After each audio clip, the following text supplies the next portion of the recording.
பேர் செல்லையா பார்வதி. குடும்பத்தில் எத்தனை பேர்? குடும்பத்தில் 5 பேர். யார் யாரு? நானும் எனக்கு கணவர் 3 பிள்ளைகளும். கணவர் என்ன செய்யறார்? கணவர் இருக்கிறார், கால் இல்லாமல் இருக்கு. என்ன நடந்தது? செல்லடியில் கால் போனது. எந்த இடத்துல? கிளிநொச்சியில் வச்சு நடந்தவர். உடம்பெயர்ந்து போகும்போது நீங்கள் எல்லாம் ஒன்றா போய் கொண்டிருக்கும் போதா? முதல் சைக்கிள்லாம் எங்களை வரைக்கல, இப்படி எல்லாம் இடம் சரி போகல, சரி வரைக்கல, படத்தில் வச்சு அவருக்கு பட்டது.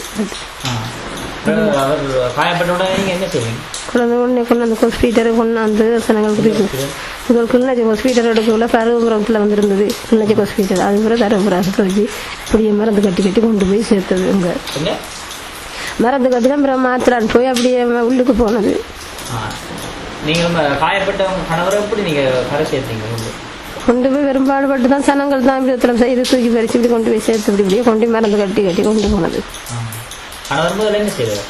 இவர் முன்னராக இவங்க வேலை செய்வார். இவர் இப்போ அந்த காயப்பட்டது பிறகு மனநோயாமைக்கு சரியான இடத்துல என்று இருக்கின்றார். இப்போ இந்த கால் போனதால் 2 வருஷம், இப்போ 1 வருஷம் கணக்கார்ந்து மனநோயாகி இருக்கு. இப்போ இப்போ 1 வருஷம் அது கொஞ்சம் நேரம் நல்லா ஒரு நேரத்துக்கு இப்படி இந்த குணமாக மாறி இருக்கு. இப்போ சரியான விபத்தில் வச்சு எடுக்கொண்டு இருக்கிறோம்.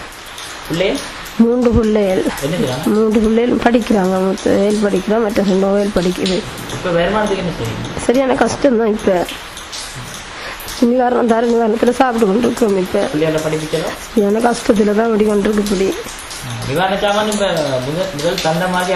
இல்லை இல்லை, இப்போ இந்த முறை கொடுத்தது குறைஞ்சிட்டு 2 மாதம் தர இல்லை. இப்போதான் தந்தது குறைஞ்சிட்டு அந்த சாமான். சரியான கஷ்டப்பட்ட நிலைமையில் இருக்கிறோம். இன்னும் நல்ல நிலைமை இருந்து வீடெல்லாம் கட்டி நல்ல மாதிரி தான் இருந்தாங்க.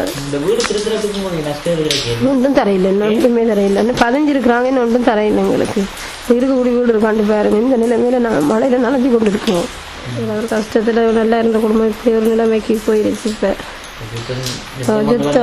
யுத்தம் கொண்டு வந்தபடியா எல்லாம் வீடு வாசலை இழந்து உடமையை இழந்து சுத்து சோத்தை இழந்து இன்றைக்கு இந்த நிலைமையில் ஆளாகி இருக்கு. நாங்கள்